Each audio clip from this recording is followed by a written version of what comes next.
Good evening friends, welcome to my channel study first. आज हम लोग कंप्लीट करेंगे 19 और 20 मार्च से रिलेटेड इम्पॉर्टेंट करेंट जीके। इस वीडियो को स्टार्ट करने से पहले मैं आप सभी दोस्तों से कहना चाहूँगी कि अगर आप सभी को ये वीडियो अच्छा लगता है तो प्लीज़ इस वीडियो को लाइक, कमेंट और शेयर करें और सब्सक्राइब का बटन दबा दें।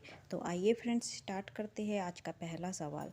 और आज का पहला सवाल है कि भारत में महिला और पुरुष 2022 क्यों किस राज्य मंत्री द्वारा लॉन्च किया गया है। इसका सही जवाब होगा राव इंद्रजीत सिंह के द्वारा। अभी देखिए फ्रेंड्स कि राज्य मंत्री आंकड़े और कार्यक्रम अनुमानन मंत्रालय के लिए राव इंद्रजीत सिंह ने नई दिल्ली में महिलाएं और पुरुष भारत में 2022 का 24वां संस्करण लॉन्च किया। और यह प्रकाशन राजनीतिक भागीदारी, रोजगार और स्वास्थ्य जैसे विभिन्न विषयों पर विस्तृत जानकारी प्रदान करता है। यह भारत में लिंग संबंधी मुद्दों को समझने के लिए एक मूल्यवान संसाधन भी है। अब आते हैं हम लोग नेक्स्ट सवाल में। अभ्यास सी ड्रैगन 2023 में भारत के साथ किस देश ने भाग लिया है। इसका सही जवाब होगा अमेरिका ने। अभी देखिए फ्रेंड्स कि अभ्यास सी ड्रैगन 15 से 30 मार्च तक गुआम अमेरिका में आयोजित किया जाएगा। भारतीय नौसेना का एक P-81 विमान 14 मार्च 2023 को यूएस नेवी द्वारा आयोजित लॉन्ग रेंज MR-ASW एयरक्राफ्ट्स के लिए समन्वित बहुपार्श्व ASW अभ्यास के तीसरे संस्करण अभ्यास सी ड्रैगन 23 में भाग लेने के लिए गुआम अमेरिका पहुंचे। अब आते हैं हम लोग नेक्स्ट सवाल में। नेक्स्ट सवाल है कि 2023 में दुनिया के महानतम स्थानों की टाइम सूची में भारत के कितने स्थानों को सूची में शामिल किया गया है। इसका सही जवाब होगा 2। अभी देखिए फ्रेंड्स, टाइम पत्रिका ने वर्ष 2023 के लिए विश्व के महानतम स्थानों की वार्षिक सूची जारी की है। 50 स्थानों वाली इस सूची में भारत का लद्दाख और ओडिशा के मयूरभंज जिलों को शामिल किया गया है।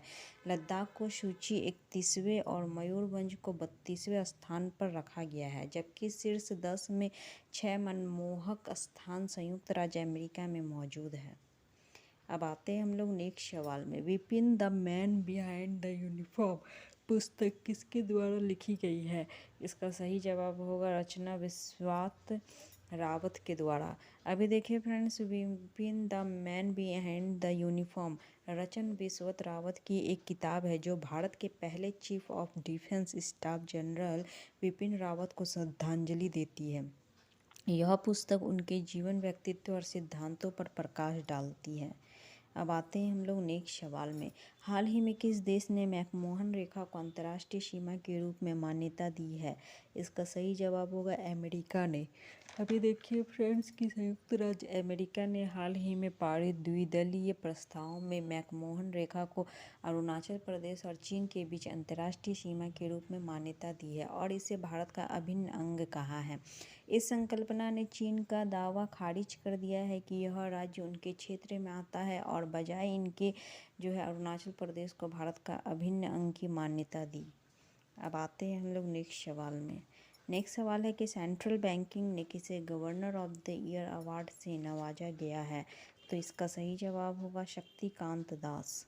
अभी देखिए फ्रेंड्स कि भारतीय रिजर्व बैंक यानी कि RBI के गवर्नर शक्तिकांत दास को बुधवार को साल 2023 के लिए गवर्नर ऑफ द ईयर पुरस्कार से सम्मानित किया गया और अंतर्राष्ट्रीय आर्थिक शोध पत्रिका सेंट्रल बैंकिंग ने दास को यह उपाधि दी। RBI के पूर्व गवर्नर रघुराम राजन 2015 में देश की ओर से पहली बार इस पुरस्कार से सम्मानित हुए थे। अब आते हैं हम लोग नेक्स्ट सवाल में। हाल ही में किसे BPCL के अध्यक्ष और प्रबंध निदेशक के रूप में नियुक्त किया गया है। इसका सही जवाब होगा जी कृष्ण कुमार को। अभी देखिए फ्रेंड्स कि जी कृष्ण कुमार को भारत पेट्रोलियम और कॉरपोरेशन लिमिटेड का अध्यक्ष और प्रबंध निदेशक नियुक्त किया गया है। कृष्ण कुमार ने अरुण कुमार की जगह ली है जो अक्टूबर 2022 में अध्यक्ष के रूप में सेवानिवृत्त हुए थे। उसके बाद गुप्ता अध्यक्ष का अतिरिक्त प्रभार संभाल रहे थे। कृष्ण कुमार अप्रैल 2025 तक या किसी अन्य नोटिस तक जो भी पहले हुए एक आधिकारिक आदेश के रूप में अध्यक्ष और प्रबंध निदेशक का पद संभालेंगे। अब आते हैं हम लोग नेक्स्ट सवाल में। हाल ही में किसने इन्वेस्ट इंडिया के एमडी और सीईओ के पद से इस्तीफा दिया है? इसका सही जवाब होगा दीपक बागला ने। अभी देखिए फ्रेंड्स कि भारत सरकार की राष्ट्रीय निवेश संवर्धन और सुविधा एजेंसी इन्वेस्ट इंडिया का नेतृत्व दीपक बागला ने प्रबंध निदेशक और सीईओ के रूप में किया था। वाणिज्य और उद्योग मंत्रालय के तहत एक निवेश प्रोत्साहन और सुविधा निकाय इन्वेस्ट इंडिया के प्रबंध निदेशक और सीईओ दीपक बागला ने व्यक्तिगत कारणों को हवाला देते हुए अपने पद से इस्तीफा दे दिया। अब आते हैं हम लोग नेक्स्ट सवाल में। हाल ही में किसी लक्जर के ब्रांड एम्बेसडर के रूप में नियुक्त किया गया है? इसका सही जवाब होगा विराट कोहली को।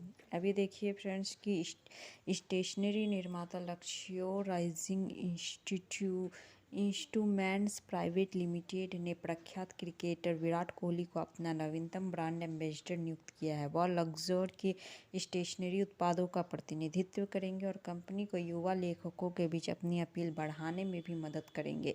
इस तरह से देश में प्रमुख लेखन उपकरण प्रदाता के रूप में अपनी स्थिति को सुधारेंगे। अब आते हैं हम लोग नेक्स्ट सवाल में। हाल ही में किस राज्य के राज्यपाल ने प्राकृतिक खेती पर अंतर्राष्ट्रीय सम्मेलन का उद्घाटन किया है? इसका सही जवाब होगा मणिपुर।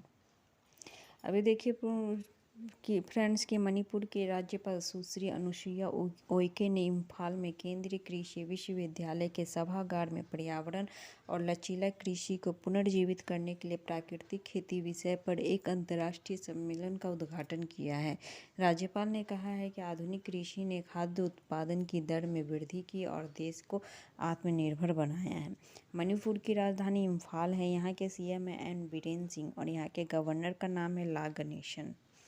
अब आते हैं हम लोग नेक्स्ट सवाल में। हाल ही में तारक सिन्हा का निधन हुआ है, वह कौन थे? तो वह एक क्रिकेट कोच थे। अब आते हैं हम लोग नेक्स्ट सवाल में। किस बैंक द्वारा हाल ही में यूपीआई रुपए क्रेडिट कार्ड लॉन्च किया गया है? इसका सही जवाब होगा कैनरा बैंक। अब हम लोग कल के सारे प्रश्नों को एक बार अच्छे से रिवीजन करेंगे। पहला सवाल है कि भारत और किस देश ने हाल ही में नई दिल्ली में जेफरी बावा प्रदर्शनी का उद्घाटन किया है? इसका सही जवाब होगा श्रीलंका। नेक्स्ट सवाल है कि 2 दिवसीय एससीओ पर्यटन मंत्रियों की बैठक हाल ही में कहाँ पर होगी? तो वाराणसी होगा इसका सही जवाब। नेक्स्ट सवाल है कि किसने हाल ही में स्पेस सूट की नई पीढ़ी का अनावरण किया है? तो नासा होगा इसका सही जवाब। नेक्स्ट सवाल आता है कि यूक्रेन को मिग-29 विमान देने वाला पहला नाटो सदस्य हाल ही में कौन सा बना है? पोलैंड होगा इसका सही जवाब। नेक्स्ट सवाल आता है कि हाल ही में किस राज्य में पहली बार इलेक्ट्रिक इंजन से चलने वाली रेलगाड़ियाँ चलेंगी? मेघालय होगा इसका सही जवाब। नेक्स्ट सवाल, हाल ही में किसे वाइकोम एटीन के ब्रांड एम्बेसडर के रूप में चुना गया है? महेंद्र सिंह धोनी होगा इसका सही जवाब। नेक्स्ट सवाल है कि हाल ही में टीसीएस का सीईओ किसे नियुक्त किया गया है? तो के कीर्तिनिवासन को किया गया है। नेक्स्ट सवाल आता है कि हाल ही में कौन सा देश सबसे कम विकसित देशों की सूची से बाहर हुआ है? तो भूटान होगा इसका सही जवाब। नेक्स्ट सवाल, स्टार्टअप 20 एंगेजमेंट ग्रुप की बैठक हाल ही में किस राज्य में आयोजित की जाएगी? तो सिक्किम होगा इसका सही जवाब। नेक्स्ट सवाल है कि हाल ही में कौन सा देश विश्व के सबसे बड़े चिप सेंटर का निर्माण करेगा? तो दक्षिण कोरिया होगा इसका सही जवाब। नेक्स्ट सवाल, हाल ही में भारत और किस देश ने संयुक्त स्मारक डाक टिकट जारी किया है? लग्जमबर्ग होगा इसका सही जवाब। नेक्स्ट सवाल आता है कि हाल ही में भारत की पहली व्यवहार प्रयोगशाला कहाँ स्थापित की जाएगी? तो जयपुर होगा इसका सही जवाब। तो देखिए फ्रेंड्स, आज का वीडियो मैं यहीं पे समाप्त करती हूँ। अगर आप लोगों को क्वेश्चन से रिलेटेड कोई भी डाउट्स हो तो आप लोग कमेंट बॉक्स में कमेंट कर सकते हैं। और अगर आप लोगों को ये वीडियो अच्छा लग रहा हो तो इसे ज़्यादा से ज़्यादा शेयर कीजिए। Thank you guys.